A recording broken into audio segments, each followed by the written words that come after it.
Instead, the flowers of the field and the birds of the air, who neither sow nor reap, but they're taken care of by their Father.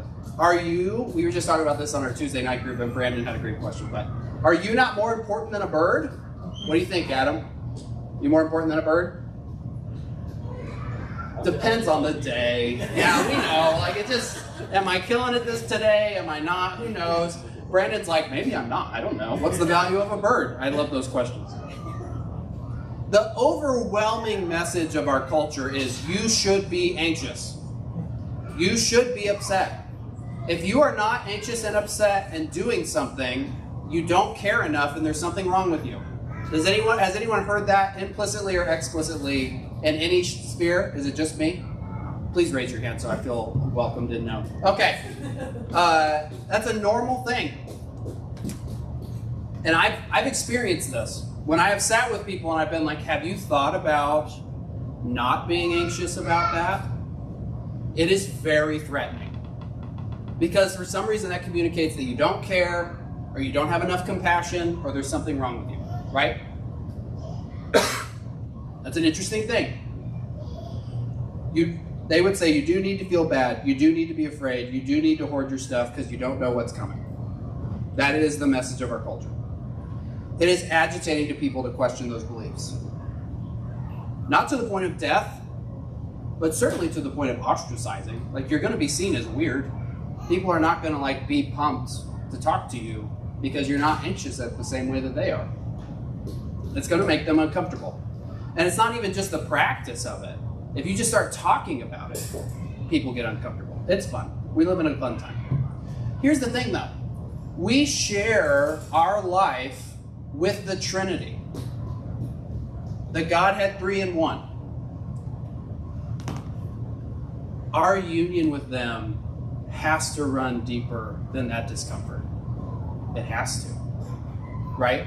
This is the thing that sets us apart. This is the thing that, in groups of people, you can imagine a lot of them are in shadow and there's a light shining down. It is supposed to somewhat be on us.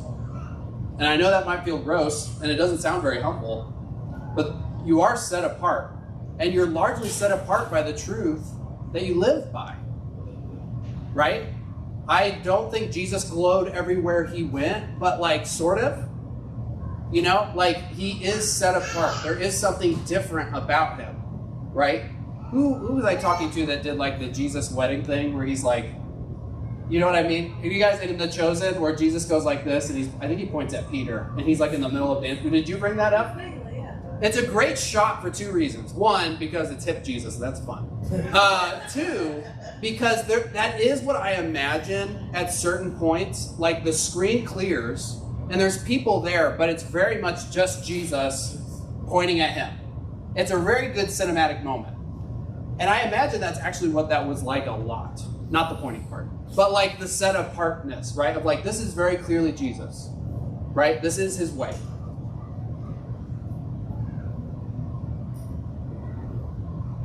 We are set aside with the God of the universe, the God of love.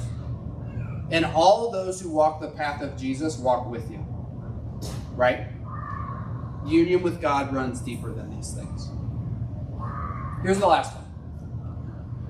You have been sent into the world as Jesus was. He says, as you sent me into the world, I send them into the world. This is, to me, a point in the area. He's pointing to purpose. Right? That we're here for a reason. I don't know if you know this or not. Purpose is largely opposed to any definition of comfort. Right? It is an innately uncomfortable thing. If you take any compelling story, book, or movie, anything like that, the protagonist usually starts in a place of comfort, or safety, or normalcy. Right? That's where they begin. So, Lion King. Simba just can't wait to be king. By the way, do not get stuck in the rabbit hole of the similarities between the Lion King and the Prodigal Son. Don't get stuck there like I did. You'll spend hours on it. But he just can't wait to be king. But here's the thing. Simba's life is pretty good. You're kind of This movie didn't need to happen if you just shut up and like hang out with everybody, okay? Like everybody would be fine. Scar would just die and you would just hang out and you'd be the king, right? But what happens? His dad dies.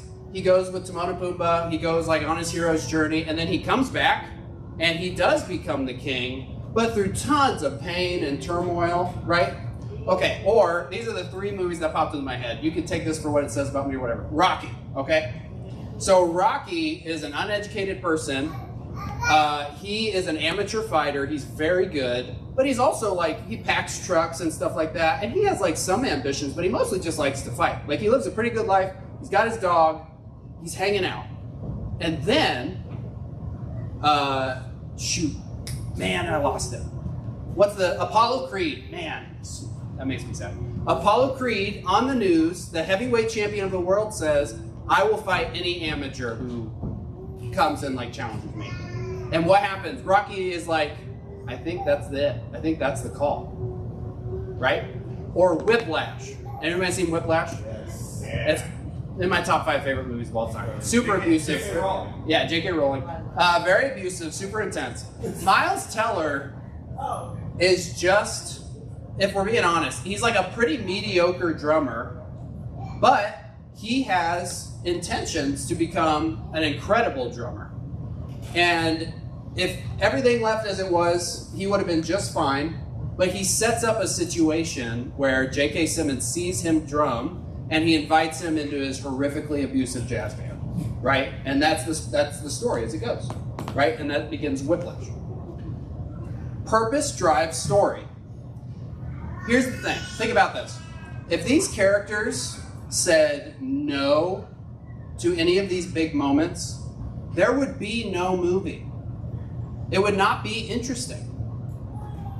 Simba would stay with Timon and Pumbaa and get fat and just hang out, right? Eating bugs. And he loves it. Slimy yet satisfying. Rocky would settle down and live his life, and he'd age out of fighting and he'd just live with his dog. Probably get, it'd be Rocky. Miles Teller would go be a drummer part-time alongside his other full-time job, right? And that would just be his life. And you could always argue that that's more like real life, and that's fine, but that's not why we watch movies. That's not what gets us excited about watching these things. We would have an instinctive sense that they did not live up to their full potential. We would know that instinctively, that this is not right. We would be frustrated that they let fear beat them, right? Or complacency. Comfort does not make for good meaning. It doesn't. Not by itself.